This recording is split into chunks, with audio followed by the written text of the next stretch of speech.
தீபம் ஏற்று வெற்றியின் வெளிச்சம் அடையலாம்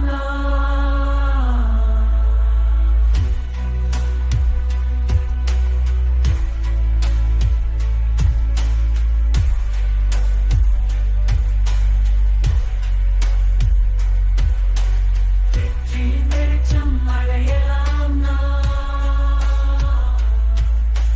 துணிவின் பேரொழியில் செல்லும் பாதை துணையாய் நிற்பது உன் மன உறுதி தொடர்ந்து நடப்போம் நம் இலக்கை நோக்கி துடிப்பின் சுவாசம் நம் வாழ்க்கையில்